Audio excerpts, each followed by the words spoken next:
Hi viewers, welcome to our channel. ప్రస్తుతం మనతో పాటు దాము బాలాజీ గారు, సీనియర్ జర్నలిస్ట్, వారితో ఒకసారి మాట్లాడారు. సార్ నమస్కారం. నమస్తే. సార్, వైసీపీకి రాజీనామా చేసి రాజకీయ సన్యాసం తీసుకున్న విజయసాయి రెడ్డి ఇప్పుడు షర్మిలాని కలవడం కాస్త చర్చనీయాంశంగా కూడా మారింది సార్. నిన్న కలిసి ఏకంగా 3 గంటల పాటు వీళ్ళిద్దరు చర్చించుకున్నట్టు కూడా వార్తలు వినిపిస్తున్నాయి. మరి ఇప్పుడు విజయసాయి రెడ్డి కాంగ్రెస్ పార్టీలో చేరబోతున్నారని, లేకుంటే షర్మిలాకు అడ్వైజర్ గా ఉండబోతున్నారని కూడా కథనాలు వెలువడుతున్నాయి సార్. మరి ఈ చర్చ దేనికి, అంటే ఎందుకు మీట్ అయ్యారు వీళ్ళిద్దరు, మీరేం చెప్తారు సార్? నిన్నటి నుంచి ఒక వార్త వైరల్ అవుతుంది. అదేంటంటే షర్మిల, హైదరాబాద్ లో షర్మిల ఇంట్లో విజయసాయి రెడ్డి ఉన్నాడని, దాదాపు 3 గంటలు ఉన్నాడని, అక్కడే లంచ్ కూడా చేశాడని ఈ వార్తలు వైరల్ అవుతున్నాయి. దీన్ని ఇద్దరు కూడా ఖండించలేదు, కన్ఫర్మ్ కూడా చేయలేదు. ఇప్పుడు ఏంటంటే సంచలనం, గత కొంతకాలం నుంచి ఆంధ్రప్రదేశ్ రాజకీయాల్లో విజయసాయి రెడ్డి సంచలనం క్రియేట్ చేస్తున్నాడు. ఎందుకంటే ఆయన రాజకీయాలను తప్పుకుంటాడని ఎవరు కూడా ఊహించలేదు. ఎందుకంటే ఆయన చాలా యాక్టివ్గా ఉన్నాడు. ఢిల్లీలో జగన్ తరపున గత 9 ఏళ్లుగా ఆయన అనేక కార్యక్రమాలు చెక్కబెడుతున్నాడు. రాజ్యసభ సభ్యుడిగా ఉన్నాడు. ఈవెన్ పార్లమెంటరీ కమిటీలలో కూడా అనేక కమిటీలు ఆయన ఉన్నాడు. ఎందుకంటే ఆయన నిరంతరం ఇటు మోడీతో కానీ అమిత్ షాతో కానీ చాలా సన్నిహితంగా ఉంటాడు.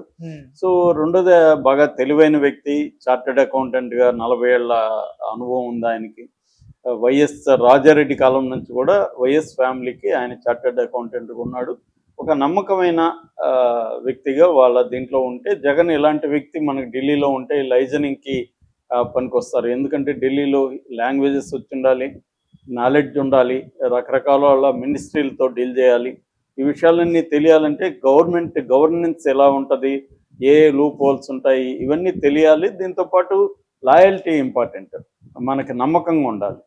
ఈ లక్షణాలన్నీ ఉన్నాయి కాబట్టి జగన్ ఆయన సెలెక్ట్ చేసుకున్నాడు. అందుకని ఆయన డైరెక్ట్గా ఎన్నికల్లో ఎప్పుడు గెలవలేదు, నిలబడింది కూడా తక్కువే, నిలబడినా గెలవలేదు. అందుకని అతను రాజ్యసభకు పంపించి అతను అక్కడ పార్లమెంటరీ పార్టీకి ఆయన్నే ఇన్ఛార్జిగా పెట్టి ఆయనకి ఒక దశలో ఆయనే రైట్ హ్యాండ్ లాగా జగన్కున్నాడు. దాని తర్వాత సజ్జల యాక్టివ్ అయ్యే కొద్దీ ఈయన రోల్ తగ్గుతూ వచ్చింది. తర్వాత కొంత గ్యాప్ జగన్కి ఈయనకి మధ్య కూడా కొంత గ్యాప్ వచ్చింది. ఆ మధ్యకాలంలో ఈయన తెలుగుదేశంలోకి వెళ్తాడు, చంద్రబాబుతో క్లోజ్గా మాట్లాడుతున్నాడు, బాలకృష్ణతో క్లోజ్గా మాట్లాడుతున్నాడు, వాళ్ళని విమర్శించడం తగ్గించేశాడు.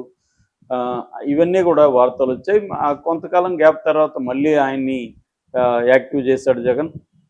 సో అలాగా ఓడిపోయిన తర్వాత కూడా జగన్కి గట్టిగా అంటిపెట్టుకుని ఉన్నాడు. అయితే ఈ లోపల కూటమి మీడియా కానీ ఆయన పెద్ద ఎత్తున అటాక్ చేయడం ప్రారంభించాయి. చివరికి ఆయన జీవితంలో ఎప్పుడూ లేని విధంగా ఆయన్ని శాంతి అని తన కూతురు వయసున్న ఒక ఆమె ఆఫీసర్తో ఆయనకి లింక్ పెట్టి ఆమె ద్వారా తను ఒక బిడ్డను కన్నాడట్టుగా వీళ్ళు ఆమె హస్బెండ్ ద్వారానే బయట తెప్పించారు. దాంతో ఆయన కూడా చాలా డిస్టర్బ్ అయినట్టు తెలుస్తుంది.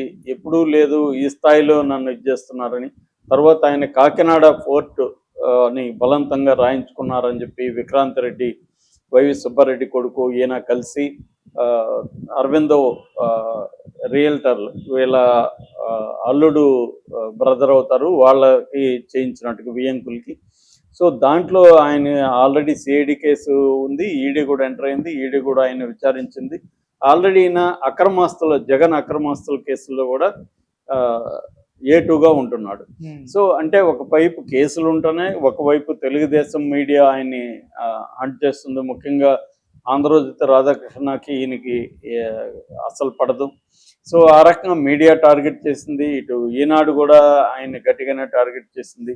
వీటన్నిటి నుంచి ఆయన విరక్తి చెందాడా, లేకపోతే జగన్ వైపున్న తప్పులు, జగన్ మనం కరెక్ట్ చేయలేము, ఇంకా ఈ పాలిటిక్స్లో ఉండడం వల్ల మనకి ఫ్యూచర్ ఏమి ఉండదు అని నమ్మాడా? ఎందుకంటే 2028 వరకు కూడా ఆయనకి రాజ్యసభ సభ్యత్వం ఉంది.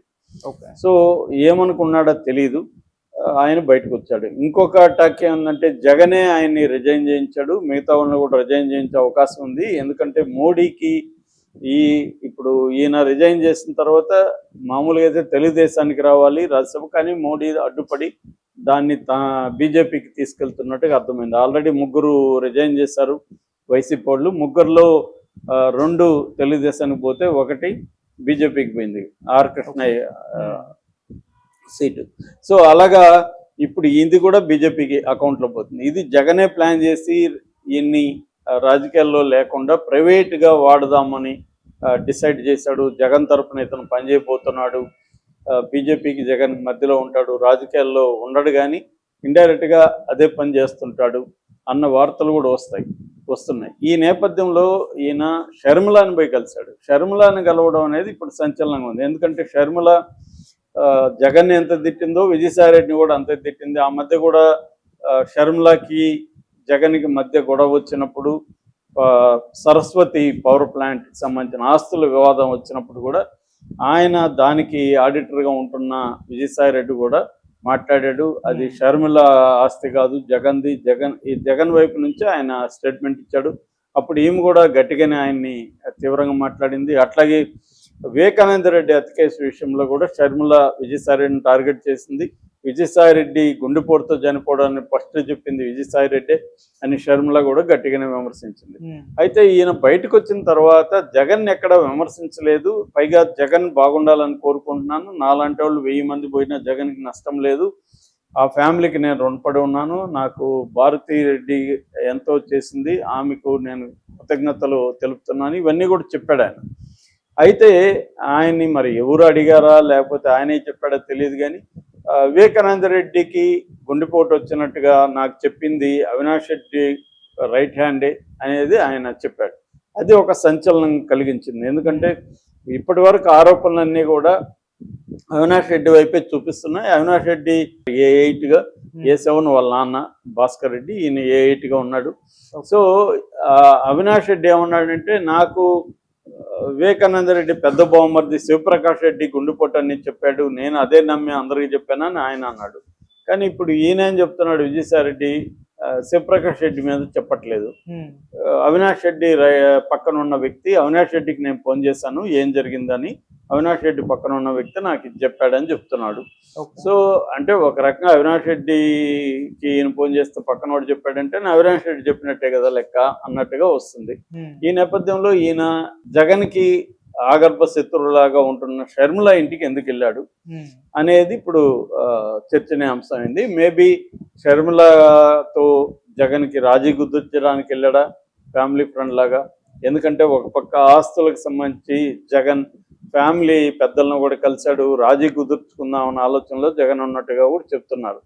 కానీ ఆమె అంత ఈజీగా సరెండర్ అయ్యేట్టుగా కనిపించలేదు. ఎందుకంటే ఆమె చాలా మొండిగట్టమని వాళ్ళ అమ్మాయి చాలాసార్లు చెప్పినట్టుగా కొంతమంది చెప్పారు మన గతంలో కూడా.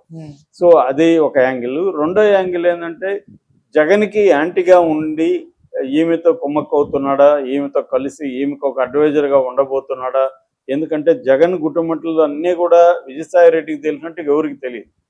మరి అట్లాంటి వ్యక్తి జగన్కి యాంటీగా మారితే జగన్కి అన్ని రకాలుగా నష్టం. కేసుల్లో రేపు అప్రూవర్గా మారినప్పుడు కేసుల్లో జగన్కి శిక్ష పడే అవకాశం ఉంది అప్రూవర్గా మారితే.